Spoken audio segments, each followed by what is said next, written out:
काका? बाबासाहेब आंबेडकरांचे पंचरंगी ध्वज, गणेश. अच्छा, झेंडे आणले काय बघू? अरे वा, खूप सुंदर आहे.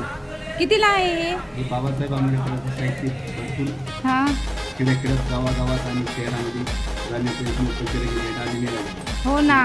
टू व्हीलर लहान मुलांच्या हा हा. पहिलीपासून ते 12वीच्या मुलापर्यंत. कितीला आहे? किती रुपयाला? हे 50 रुपयात 2. 50 रुपयात 2. अरे वा, खूप छान. आणि हे मोठा मोठा दाखवा. काका तुम्ही नेहमी येता ना? नेहमी बरोबर माझा येता आणि व्यवसाय बरोबर तुम्ही आमच्या घरी येता नेहमी. माझा व्यवसायच आहे आणि हे हा. मी आयुष्यभर करण. अरे वा.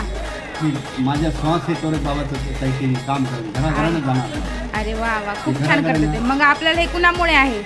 बाबासाहेबांमुळे, हो की नाही? आपल्याला आतापर्यंत चंद्रसूर्य हे ते कधी मिटणार नाही. हो बरोबर आहे. एक झेंडा आम्हाला ओपन करून दाखवा. एक नवीन झेंडा आलेला आहे. नाव मेन्शन हो करायला पाहिजे असतील तर यांना बोलवा. हा. हो. अरे वा, खूप सुंदर. एकच साहेब, बाबासाहेब. हे बघा, खूप सुंदर झेंडा काकाने आणलेले नवीन आहेत. आहे. हो, खूप सुंदर नवीन झेंडे काकाने आणलेले आहेत. काका तुमचा मोबाईल नंबर किंवा मग तुमचं नाव सांगा.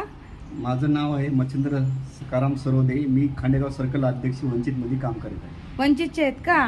बरं बरं. आणि आणि सर्कल अध्यक्ष माझ्याकडे 12 खेडे आहेत. बरं. खेड्याने जातो, जयंत्या करतो. माझं काय व्यवसायच आहे, खेड्यामधल्या बी जयंत्या. जर कुणाला पंचरंगी ध्वज पाहिजे असेल, निळे ध्वज पाहिजे असेल तर काकाला कॉन्टॅक्ट करा आणि काका येऊन तुमच्या घरपोच ही हो. सेवा देताल. हो ना काका? आणि मग तुम्ही जा मग. आणि आमच्या हर्षनगरमध्ये आले त्याबद्दल धन्यवाद. तुम्ही नेहमी आमच्या घरी येता त्याबद्दल धन्यवाद. जय भीम. जय भीम.